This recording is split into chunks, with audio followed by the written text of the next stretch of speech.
오늘 읽은 본문은 예수님의 족보에 대한 내용입니다. 참 이게 읽기가 쉽지 않고 이 족보가 우리에게 무슨 의미를 주고 있는지 이거 찾기가 파악하기가 어려운 내용들입니다. 이 족보는 먼저 이 1절 한번 보시죠. 1절에 기록되어 있는 아브라함과 다윗의 자손 예수 그리스도의 계보라. 이 말씀이 어떤 의미인지를 설명하기 위해서 기록되어져 있는 족보입니다. 그래서 이 족보를 통해서 세 가지를 한번 생각해 보겠습니다. 첫째는 이 족보는 14라는 숫자로 3등분이 되어져 있는데 그 이유는 무엇인가? 그리고 둘째로 이 족보를 믿음의 족보라고 부르는데 이 족보를 통해서 무엇을 믿는다는 말인가? 그리고 셋째, 이 족보를 통해서 예수님이 이 땅에 오신 이유는 무엇인가? 우리 세 가지를 알지만 우리 또 확인해 보도록 하겠습니다. 우리 먼저 첫째, 이 족보를 14라는 숫자로 3등분하는 이유를 한번 생각해 보겠습니다. 유대인들에게 아브라함과 다윗의 자손, 아브라함과 다윗의 자손이라고 하는 이 문구, 이 말 자체는 메시아를 상징합니다. 메시아란 구원자라는 뜻이고 히브리어입니다. 그리고 그리스도는 헬라어로 역시 구원자라는 뜻입니다. 메시아 혹은 그리스도 같은 뜻입니다. 그래서 우리가 예수 그리스도라고 고백할 때 그 의미는 예수님은 나의 구원자이십니다. 이런 고백의 말입니다. 예수님 당시에 유대인들에게 있어서 유일한 희망, 유일한 소망은 아브라함과 다윗의 자손 메시아가 이 땅에 오는 것, 이것이 유대인들에게 유일한 소망이었습니다. 우리 그동안 열왕기서를 살펴보면서 바벨론에 의해서 이스라엘 민족이 완전히 망한 이후에 그때로부터 이 마태복음이 기록될 시대까지 유대인들은 한 번도 독립을 해본 적이 없습니다. 바벨론 제국의 식민지였고 바벨론이 망했을 때는 페르시아 제국의 식민지였고 페르시아가 망했을 때는 헬라 제국의 식민지였고 헬라 제국의 알렉산더 대왕에 의해서 아주 잠깐 이 유대 땅이 자치지구가 되어서 독립정치를 해왔지만 곧 이 헬라 제국은 로마 제국에 의해서 망하게 되어지고 그래서 지금은 이 이스라엘은 로마의 식민지가 되었습니다. 그러니 유대인들의 유일한 소망은 이 이방인들의 압제에서 우리를 해방시켜줄 식민지라는 이 현실 속에서 우리를 구원해줄 그런 다윗처럼 하나님이 주신 이 약속의 땅을 다시 회복시켜줄 그런 메시아를 기다리는 것, 이것이 유대인들에게 있어서 유일한 소망이었습니다. 이 유대인들의 메시아 사상을 한마디로 정리를 하면 14입니다. 14라고 하는 숫자는 유대인들에게 메시아 사상을 담고 있는 그 핵심이 되어지는 숫자입니다. 그래서 마태복음의 저자 마태는 이 복음서의 시작을 아브라함과 다윗의 자손, 아브라함과 다윗의 자손은 메시아라는 뜻이죠. 메시아 이야기를 시작을 하면서 그리고 우리가 17절에서 읽었듯이 이 메시아의 족보를 14대 14대 14대 3등분을 해서 우리가 그토록 기다려왔던 그 메시아가 바로 그리스도 예수입니다 라고 시작을 하는 것이죠. 지난주에 한 청년이 저에게 목사님, 예수님의 이 족보가 아브라함부터 다윗까지 14대, 다윗부터 바벨론 포로까지 14대, 바벨론 포로에서부터 예수님까지 14대, 기가 막히게 14대, 14대, 14대 이렇게 딱 맞추셨는데 야, 하나님이 하시는 일이 너무나 신기합니다. 하나님의 계획이 너무너무 신기합니다. 라고 이야기를 했습니다. 그래서 제가 그 청년에게 아니다. 이 족보는 14라고 하는 숫자에 억지로 끼워 맞춘 족보이지 사실은 엉터리 족보다 그랬습니다. 아브라함부터 다윗까지는 14대가 맞습니다. 그러나 다윗부터 바벨론 포로로 잡혀갈 때까지 왕들은 14대가 아닙니다. 어떻게 세아리느냐에 따라서 17대가 될 수도 있고 18대가 되어질 수 있습니다. 그러니 적어도 3명 혹은 4명의 왕들이 빠져 있는 거죠. 남유다의 왕은 총 17대 혹은 18대인데 억지로 14대로 맞춰놓았다, 이 이야기입니다.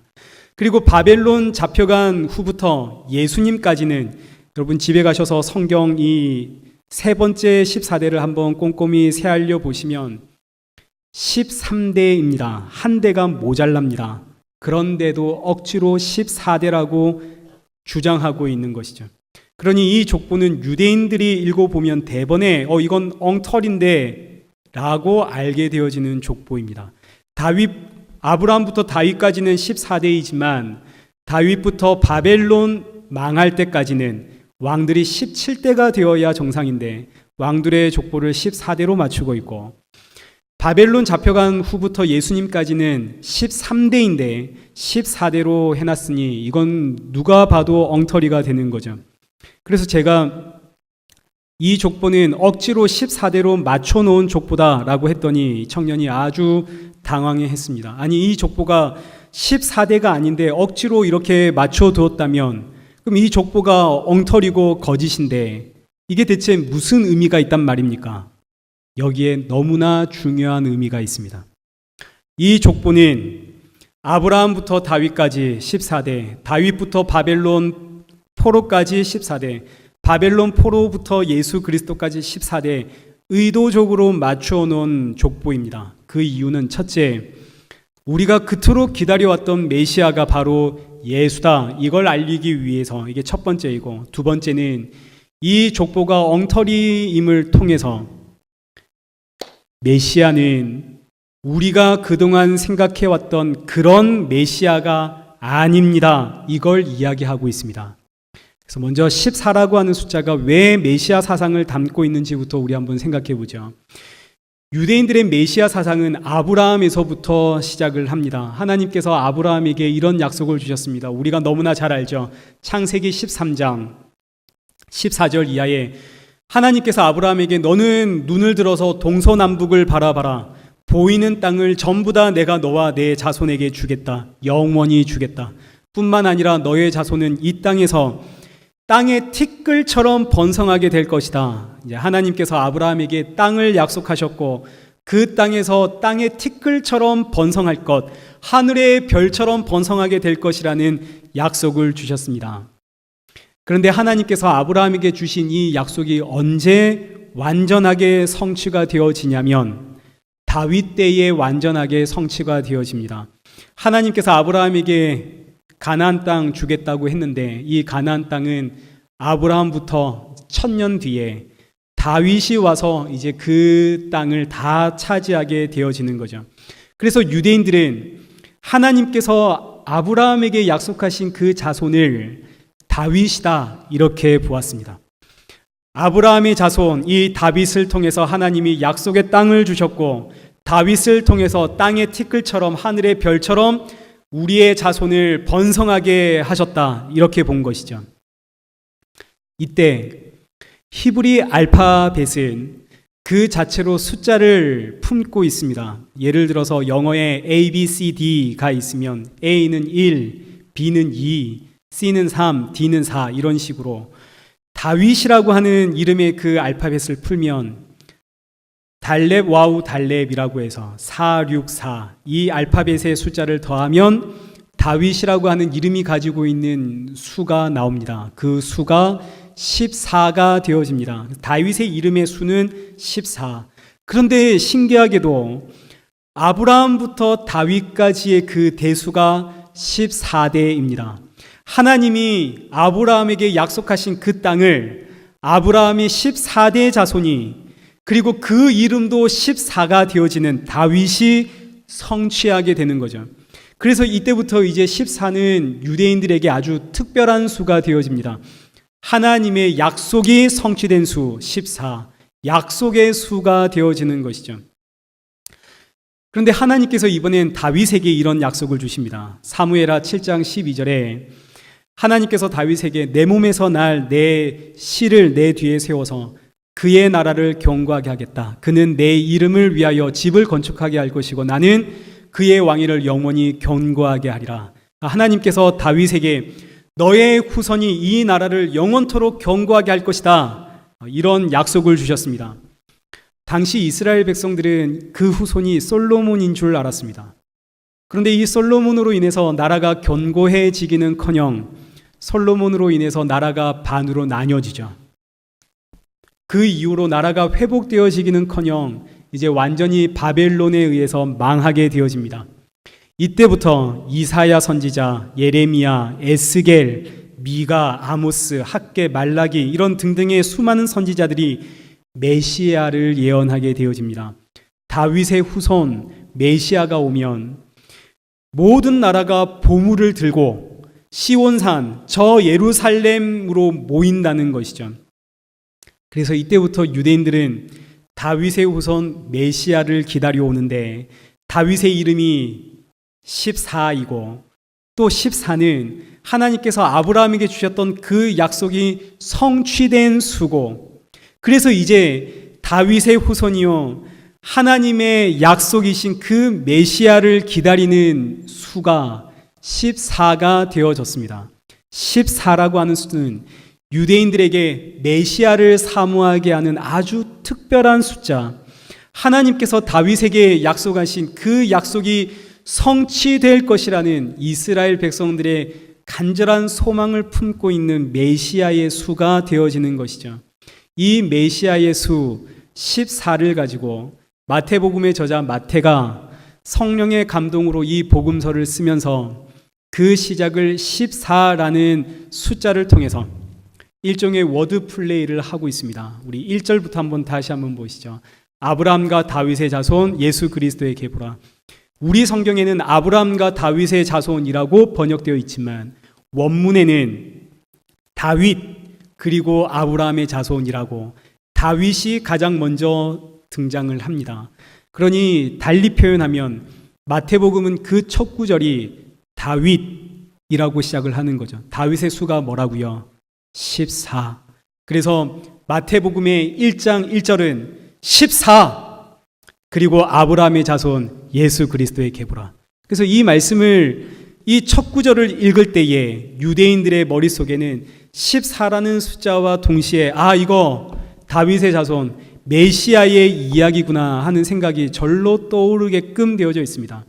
다윗과 아브라함의 자손 14의 이야기, 메시아의 이야기, 그리고 이어지는 족보를 14, 14, 14로 쪼개놓았죠. 아브라함부터 다윗까지 14, 다윗부터 바벨론 이것까지 14, 바벨론 이거부터 예수 그리스도까지 14, 14로 끊어서 봐라 14, 그 메시아가 바로 예수다. 이것을 선포하는 것이 이 족보의 첫 번째 역할입니다. 그런데 처음에 우리가 살펴보았듯이 이 족보는 엉터리 족보입니다. 유대인들은 누가 봐도 이 족보가 엉터리임을 압니다. 마태는 똑똑한 사람입니다. 그런데 왜 족보를 이렇게 엉터리로 만들었을까요? 그 이유는 메시아는 다윗의 후손이 아닙니다. 메시아는 사람의 후손이 아닙니다. 메시아는 여러분이 생각하는 그런 구원자가 아닙니다. 이걸 알려주기 위해서입니다. 당시 유대인들은 메시아는 당연히 다윗의 자손이라고 믿어왔습니다. 근데 이 족보를 보시면 예수님이 다윗의 자손이 아니라는 사실이 분명하게 기록이 되어지죠. 우리 16절 한번 보시죠. 야곱은 마리아의 남편 요셉을 낳았는데 이 요셉은 유다 지파 사람으로 틀림없이 다윗의 자손입니다. 그런데 이 유다 지파 다윗의 자손 요셉이 예수님을 낳은 것이 아닙니다. 마리아가 예수님을 낳았습니다. 마리아는 레위 지파입니다. 그리고 우리 다음 주에 살펴보겠지만 마리아는 성령으로 잉태되었습니다. 심지어 2절부터 시작되는 아브라함이 이삭을 낳고 이삭이 야곱을 낳고 이 단어가 이 족보에 39번이 이제 기록이 되어지는데 전부 다 능동태로 기록이 되어집니다. 아브라함이 이삭을 낳고 아브라함이 낳았다는 거죠. 능동태. 그런데 이 16절에 예수가 나시니라 이 문장은 수동태로 기록이 되어져 있어서 마리아가 예수님을 낳은 것이 아니라 나옴을 당했다. 스스로 나오시다 이런 뜻입니다. 예수님이 주체가 되어서 스스로 나오심, 이 16절에 기록되어 있는 이 문법을 신적 수동태라고 하는데 아주 독특한 문법입니다. 이 문법이 쓰이면 유대인들은 다 압니다.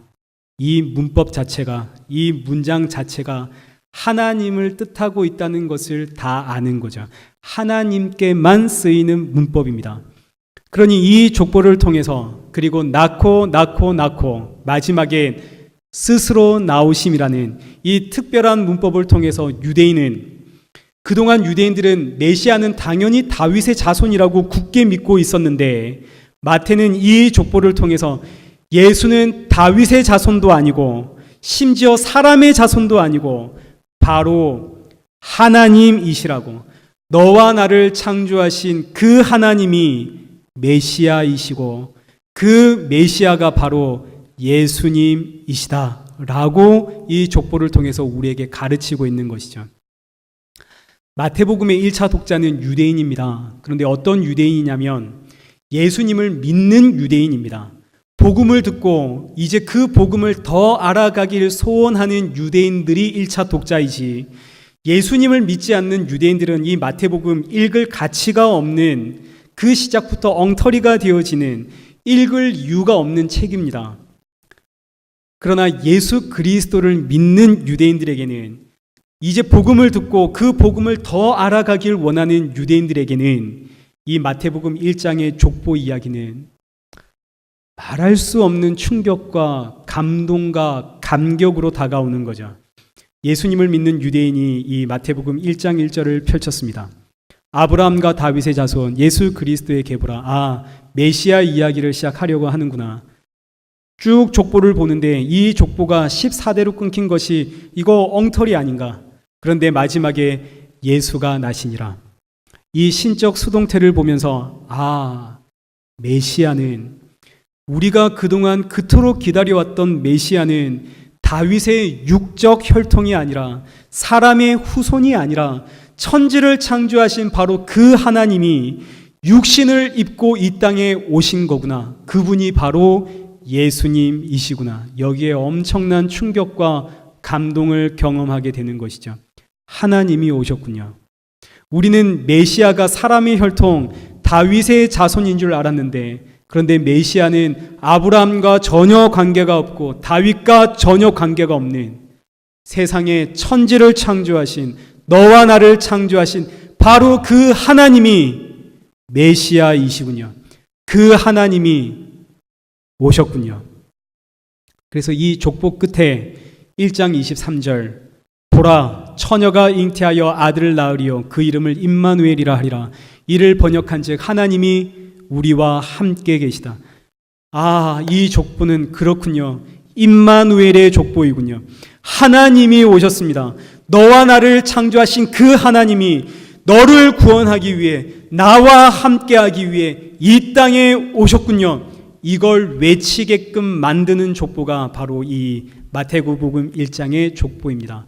그래서 이 족보가 당시 유대인들에게 얼마나 감동적인 족보인지, 메시아이신 예수님은 아브라함의 자손도 아니고 다윗의 자손도 아니라 성령으로 잉태하신, 성령으로 이 땅에 오신, 육신을 입으신 하나님이십니다.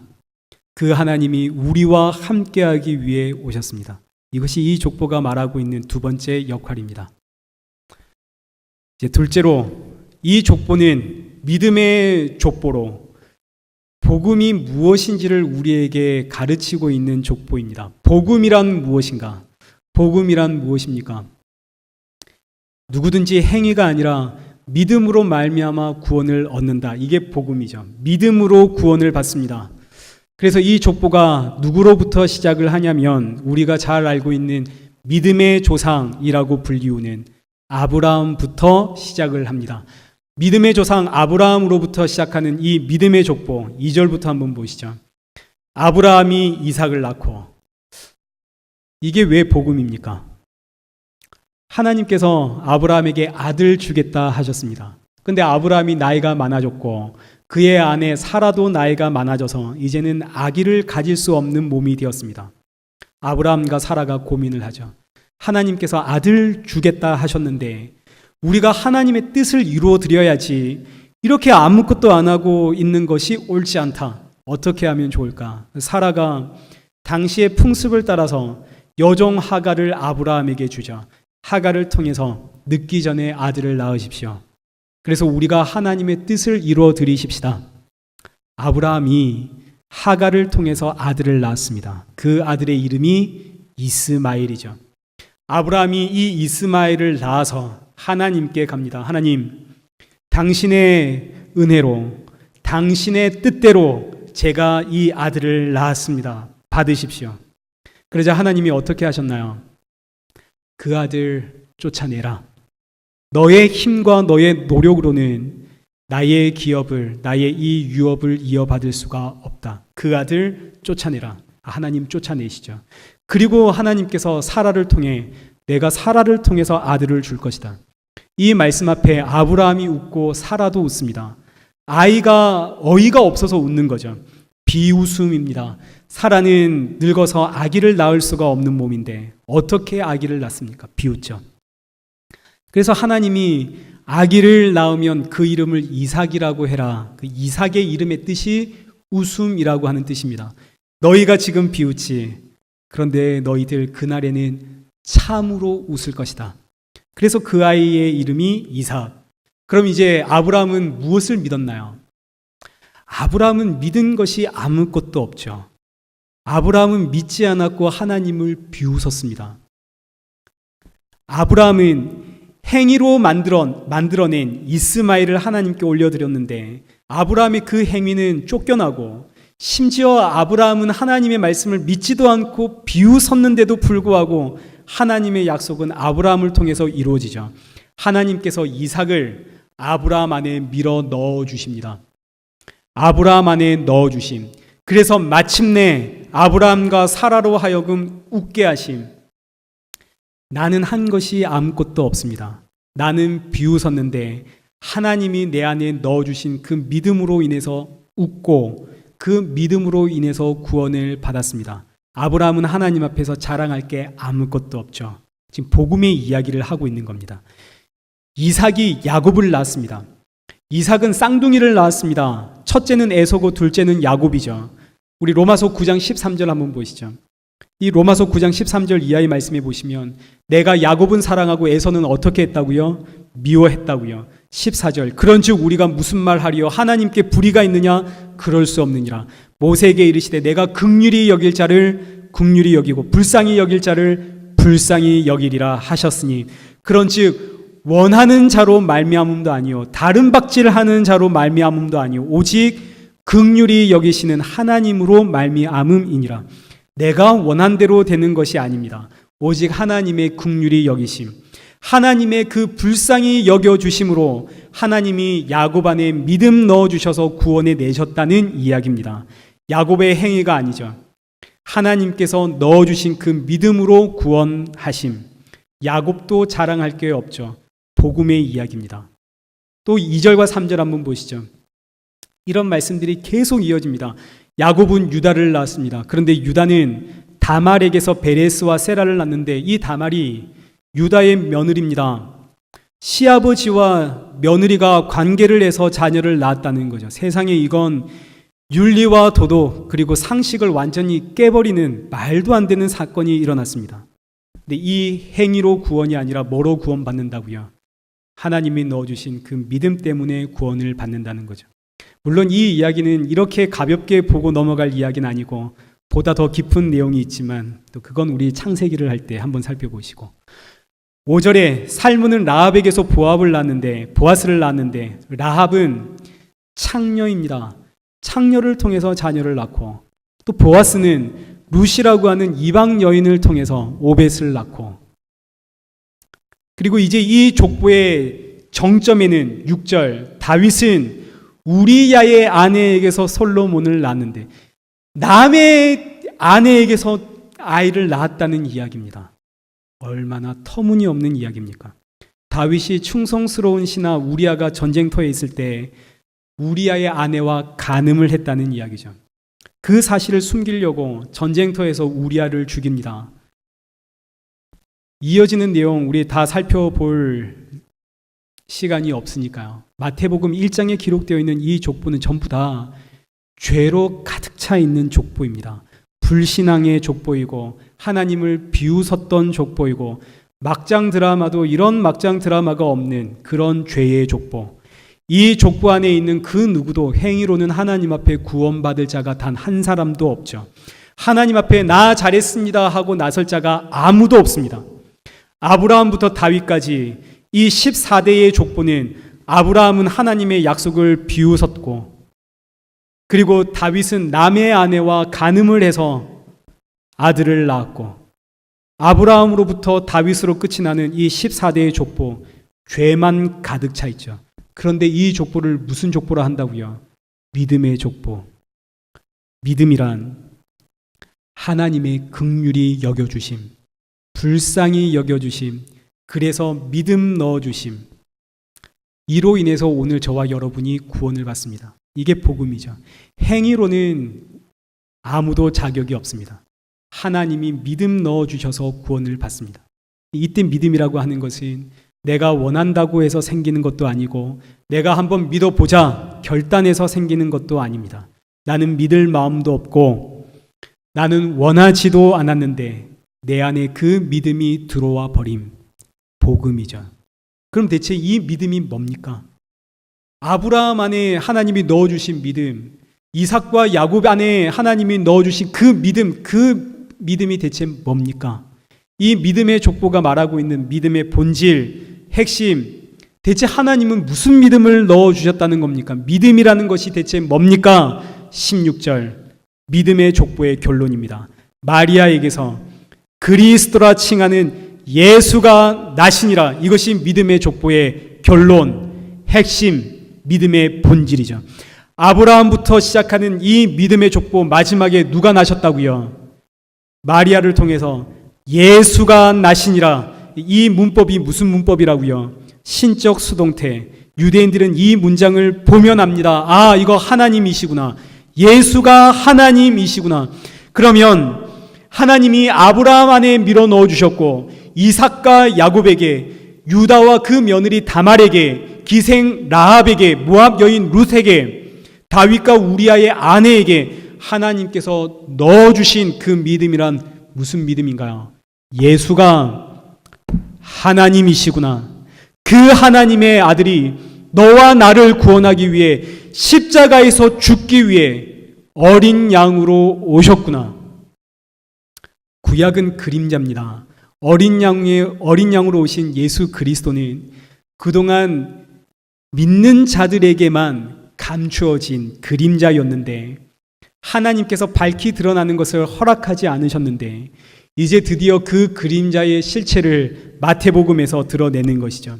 마태는 이 신약 성경, 이 복음서를 쓰면서 구약의 그 그림자였던 그 믿음의 실체, 우리의 믿음의 조상들이 믿어왔던 그 믿음의 실체를 이 족보를 통해서 밝혀내는데 그 믿음의 실체가 뭐라고요? 예수가 하나님이십니다.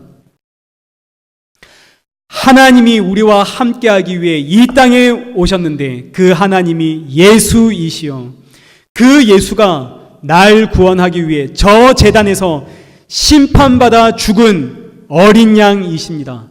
이 믿음을 넣어주심으로 우리의 믿음의 조상들이 구원을 받았고 그리고 오늘 너와 내가 구원을 받습니다. 이게 이 족보의 내용입니다.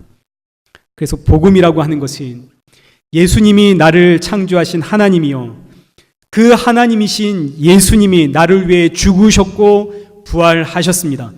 이 말씀 앞에 아멘 하는 자들에게만 이 내용이 복음이 되어집니다. 똑같은 말씀이 누구에게는 아멘이 되어지는 복음이 되고 누구에게는 어처구니가 없는 내용이 되는 거죠. 상식적으로는 이 말씀, 예수님이 나의 구원자이십니다. 예수님이 성령으로 처녀의 몸에서 태어나셨습니다. 상식적으로는 이 말씀 앞에 절대로 아멘 할 수가 없습니다. 그런데 그 상식을 무너뜨리고 이 말씀 앞에 아멘 하게 되는 것이 기적이요, 은혜요, 복음이 되는 것이죠. 이제 마지막으로 이 족보를 통해서 예수님이 이 땅에 오신 이유를 살펴보고 이제 말씀을 맺도록 하겠습니다. 예수님이 이 땅에 오신 이유는 아브라함과 다윗의 자손이 되기 위해 이 땅에 오셨습니다.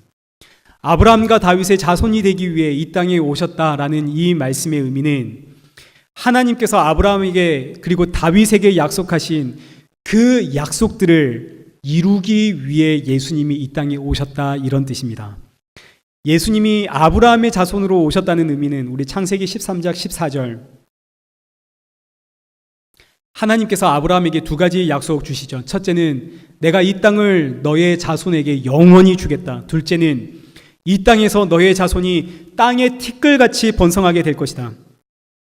이 약속의 성취자로 누가 오셨다고요? 예수님이 오셨다는 이야기입니다. 갈라디아서 3장 16절. 이 약속들은 아브라함과 그 자손에게 말씀하신 것인데 그 자손은 오직 한 사람, 그리스도다 하는 거죠. 그래서 아브라함의 자손이라고 할 때 그 의미는 혈과 육으로 이루어진 자손을 의미하는 것이 아니라 하나님이 아브라함에게 약속하신 그 약속의 성취자, 그 약속의 주인공이라는 뜻입니다. 하나님께서 아브라함에게 주신 그 약속의 성취자 예수 그리스도. 하나님께서 아브라함에게 주신 두 가지의 약속, 땅을 주마, 그 땅에 너의 자손을 하늘의 별처럼 땅의 티끌처럼 번성하게 해주마. 이 약속의 성취자로 예수 그리스도가 오셨고 그 예수 그리스도를 통해 이제 이 땅에 새 하늘과 새 땅이 임하고 그 새 하늘과 새 땅, 그 나라의 백성들은 오직 예수 그리스도를 통해서만 땅의 티끌처럼 하늘의 별처럼 채워지게 될 것입니다. 그래서 예수님은 아브라함에게 약속하신 그 새 하늘과 새 땅, 그 나라에 거할 하나님의 백성들을 불러서 채워 넣기 위해 이 땅에 오셨습니다. 이것이 예수님이 이 땅에 오신 목적이 되는 거죠. 마찬가지로 하나님께서 다윗에게 약속을 주셨습니다. 우리 살펴봤던 것처럼 사무엘하 7장 12절 이하에 너의 몸에서 날 너의 씨가 나의 집을 건축할 것이고 그 집이 영원할 것이다. 우리 이제 설명 안 해도 이 씨가 예수 그리스도를 의미하는 것 아시겠죠? 예수님이 이 땅에 오신 이유는 하나님의 집을 만들어서 그 집을 영원하게 하기 위해 이 땅에 오셨습니다. 그래서 아브라함과 다윗의 자손 예수 그리스도라는 의미는 하나님께서 아브라함에게 약속하셨고 하나님께서 다윗에게 약속하신 바로 그 약속의 성취자로서 예수 그리스도가 오셨다는 뜻이요. 그 예수 그리스도가 이 땅에 오셔서 하시는 일은 아브라함과 다윗에게 약속하신 것처럼 새하늘과 새 땅, 그 하나님의 영원한 집을 만들어 놓고 그 영원한 집에, 그 하나님의 나라에 하나님의 백성을 바다의 모래같이 하늘의 별같이 채워 넣기 위해 이 땅에 오셨다. 이것이 예수님이 이 땅에 오신 이유요 목적인 것이죠. 예수님이 이 땅에 오셨습니다. 왜 오셨나요? 심판하러 오신 것 아닙니다.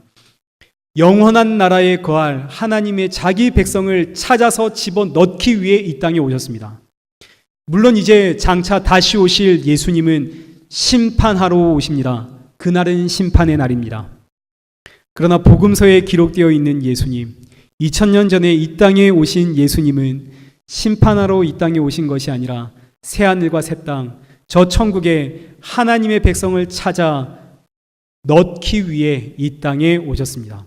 요한복음 3장 17절 말씀 보시죠. 하나님이 그 아들을 세상에 보내신 것은 세상을 심판하려 하심이 아니요 그로 말미암아 세상을 구원하려고 오셨습니다.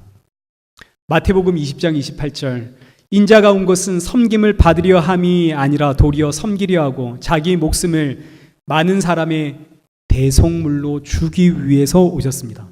예수님이 이 땅에 오신 이유는 자기 백성을 구원해 저 천국에, 저 새하늘과 새 땅에 집어넣기 위해 십자가에 죽기 위해 이 땅에 오셨습니다. 그래서 그 예수님이 십자가에서 죽으시고 부활하시고 승천하시면서 제자들에게, 성도들에게 주신 마지막 지상 명령이 뭡니까? 마태복음 28장 19절. 그러므로 너희는 가서 모든 민족으로 제자를 삼아 아버지와 아들과 성령의 이름으로 세례를 주어라. 무슨 뜻인가요? 뭐 하라는 이야기입니까? 전도하라는 뜻입니다. 하나님의 나라, 예수님의 나라, 그 하나님의 나라에 하나님의 백성을 찾아내서 채워 넣어라. 마태복음의 시작과 끝을 한번 보시죠. 마태복음의 시작은 족보를 통해서 예수님 왜 오셨다고요? 하나님의 나라에 하나님의 백성 채워 넣으려고 이 땅에 오셨습니다. 마태복음의 끝은 예수님께서 부활 승천하시면서 성도들에게 가서 모든 민족을 제자 삼아라. 이제 너희가 나 대신 이 하나님의 나라에 나의 백성을 찾아 채워 넣어라. 이 사명 주시고 이 명령 주시고 예수님 부활 승천하셨고 마태복음은 끝이 나는 거죠. 그러니 이 마태복음을 통해서 하나님이 우리에게 주시는 사명이 뭡니까? 성도의 사명이 뭡니까? 전도자가 되라는 것이죠. 때를 얻든지 얻지 못하든지 예수의 이름을 전하는 전도자가 되어라. 예수님 언제 다시 오십니까? 복음이 땅끝까지 전달되었을 때에, 모든 민족을 제자 삼았을 때에, 하나님의 그 자기 백성을 하나님은 단 한 사람도 잃어버리지 않고 다 찾아내십니다. 그래서 그 하나님의 나라에 하나님의 그 백성들의 수가 온전하게 다 채워질 때 그날 예수님께서 다시 오시죠. 그래서 예수님께서 다시 오실 때까지 성도의 사명은 뭡니까? 전도가 되어지는 겁니다. 하나님의 백성을 찾아 채워 넣는 것. 이 일에 하나님이 저와 여러분을 부르셨고 이 일에 도구 삼으셨습니다. 그래서 전도라고 하는 것은 특별한 날만 하는 것이 아니라 성도라면 마땅히 해야 하는 사명이 되어집니다. 오늘 우리 일회교회 한번 보시죠. 빈자리가 크죠. 이 빈자리는 제가 여러분에게 부담 주는 이야기 아닙니다. 채워 넣으라는 이야기가 아닙니다. 이 빈자리를 볼 때마다 하나님께서 나에게 주신 사명, 하나님께서 나를 부르신 목적, 그걸 잊지 말아야 됩니다. 하나님 왜 나를 부르셨나요? 하나님이 나에게 어떤 계획을 가지고 계시나요? 이 땅에서 잘 먹고 잘 살아라고 나를 부르셨나요? 하나님이 나를 부르셨고 나를 세우신 이유는 하늘의 별과 같이 그리고 바다의 모래같이 그 하나님의 백성들, 그 하나님의 자녀들을 예수님을 이어서 찾아내 채워 넣으라고, 예수의 이름을 전하고 증거하라고 오늘 저와 여러분 부르셨습니다. 예수님 이 일을 위해 이 땅에 오셨고 부활 승천하시며 이 일을 저와 여러분에게 맡기고 가셨습니다. 우린 이 일을 해야 됩니다. 전도의 사명이, 예수의 이름을 증거하는 사명이 성도에게 있어서 가장 중요한 사명임을 알고 이 사명을 잘 감당하기 위해 날마다 은혜를 구하고 기도하고 나의 몸과 마음을 점검하는 저와 여러분 되시길 축복합니다.